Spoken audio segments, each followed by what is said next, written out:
But then, you see, you do the flip. In giving away the control, you got it. You got the kind of control you wanted. That's to say, where you had a loving relationship with the world, but you didn't have to make up your mind what it should do. Let it decide.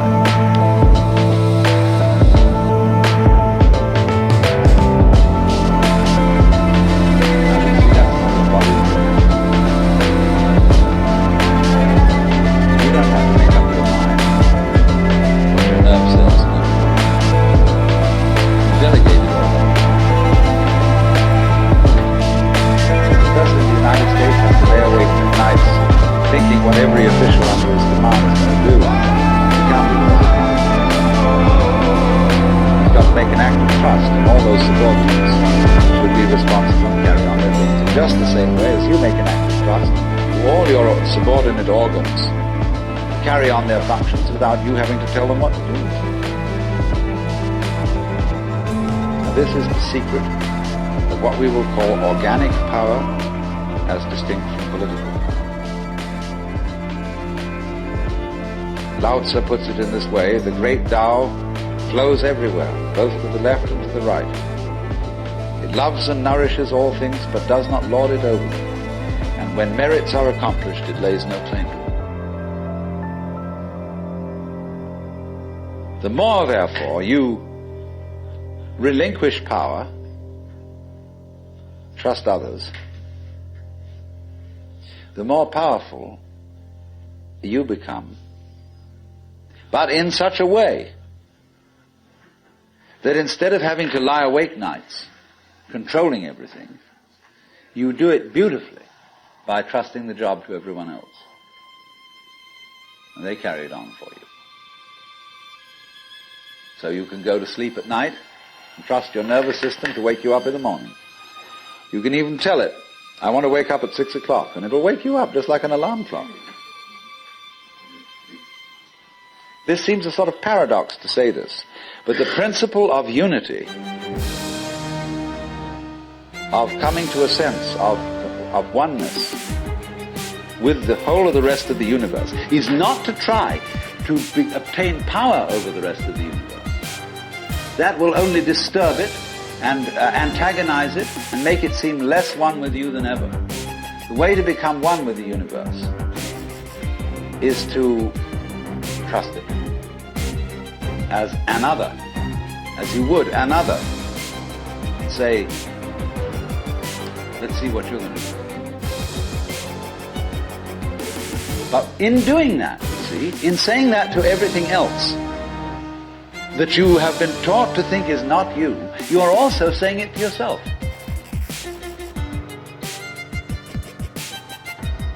Because finally, as I pointed out, you do not know where your decisions come from. They pop up like hiccups. And when you make a decision, people have a great deal of anxiety about making decisions. There's this guy farmer who ordered a help man to come in. And found he was an extraordinarily efficient worker, because the first day he put him on sawing logs. And he sawed more logs than anybody had ever sawed. It was fantastic. But it was all done in one day. So the next day he put him on to mending fences. And there were all kinds of broken fences around the farm, and in one day he had the whole thing done. So he thought, what am I going to do with this guy? So he took him down into a basement and said, look, here are all the potatoes that have come in from this harvest. And I want you to sort them into 3 groups. Those that we sell, those that we use for seeding, and those that we throw away. So he left him at that. At the end of the day, the laborer came back and said, well, that's enough, mister. I quit. Oh, he said, you can't quit. I've never had such an excellent worker. I'll raise your salary. I'll do anything to keep you around me. I said, no. It's all right mending fences and chopping wood, but this potato business is decision after decision after decision after decision.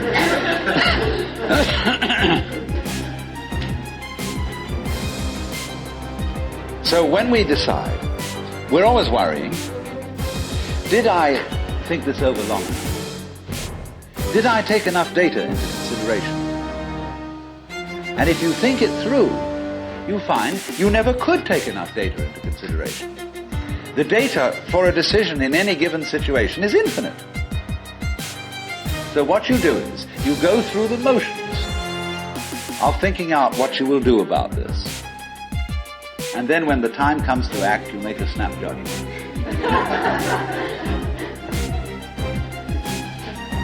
I mean, I'm speaking a little extremely, making some fun of it and so on, because after all, we do occasionally get the vague outlines of things and make a right decision on rational grounds. But we fortunately forget the variables that could have interfered with this coming out right.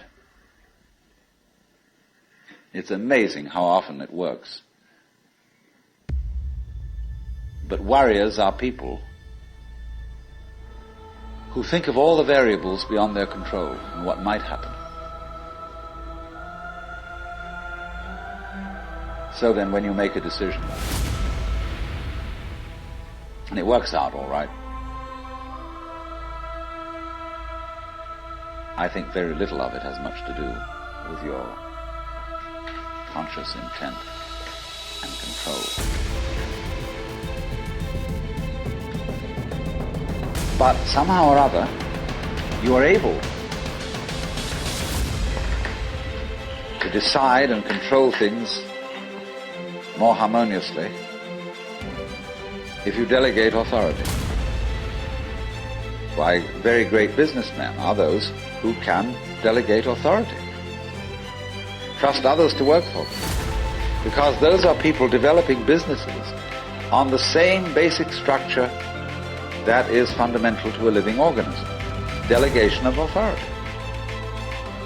It loves and nourishes all things, but does not lord it over them. And you see, then, what is happening is this. The more you let go, trust it, as if it were quite other than you.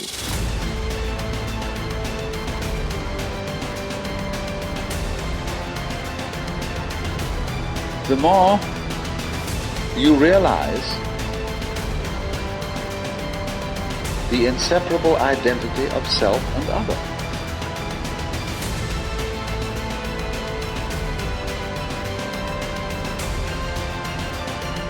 To go back, if you try to find the identity of self and other by subjecting other to self, no go. If, on the other hand, you find it through giving self, that is control, over to other, and trusting that, you may make a mistake. You may make a bad gamble. But in the long run, you're acting on a principle which has the backing of evolution. This is the way biological evolution goes on. Constant delegation of authority. Why, obviously, the democracy is superior to the monarchy. It was de Tocqueville who said that democracy is always right, but for the wrong reasons. Because there is operating in a democracy the principle that Buckminster Fuller calls synergy. Synergy is the intelligence of a highly complex system, the nature of which is always unknown to the individual members. Because that goes back again to this point, that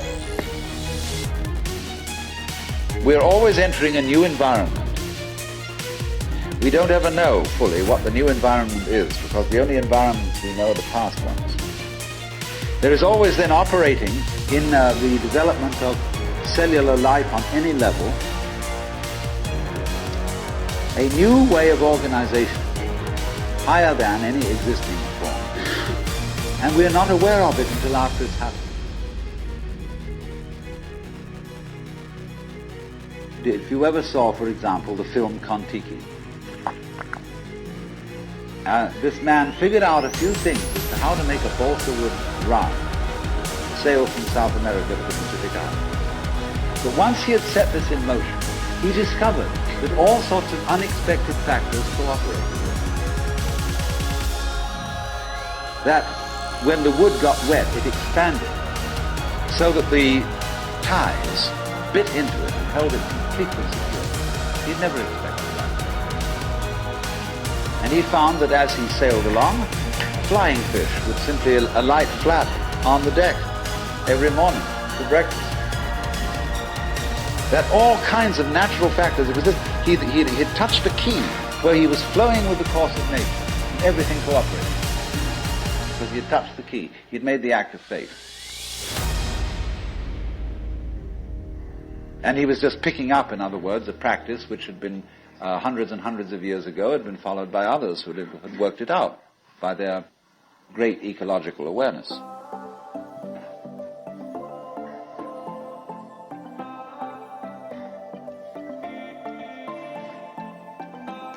So we do come out of this way of thinking to something which has, I would say, the most enormously creative and revolutionary social consequences.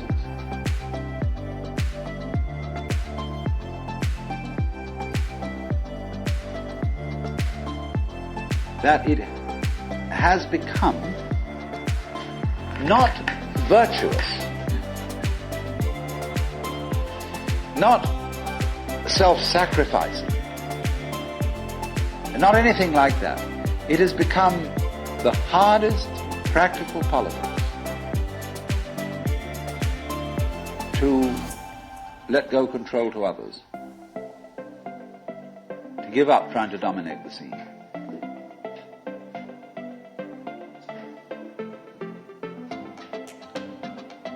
Also, in a parallel way, it has become at this time in our history very much hard practical politics.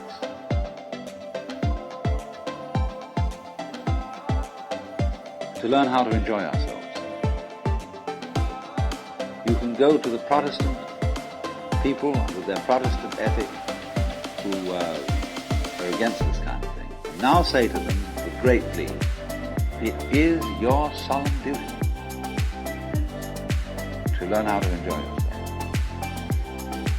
Why? Because in an age of leisure, people have really got to know how to enjoy themselves. Because if they don't, they'll smash the whole future of the human race.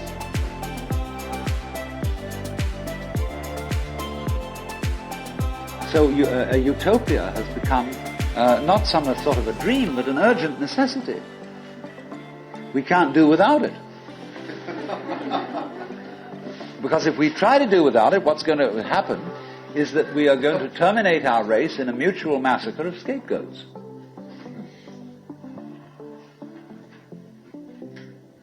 And so the present paranoia in the United States that is going on, where everybody is thinking up a new scapegoat, how great it will be to demolish them or get them out of power.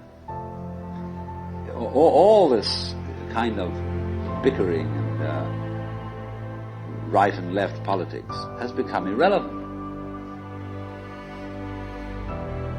Because we now have the opportunity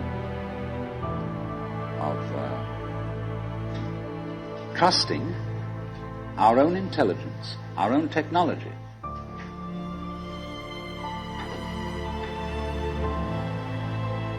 to take the risk of doing what we want,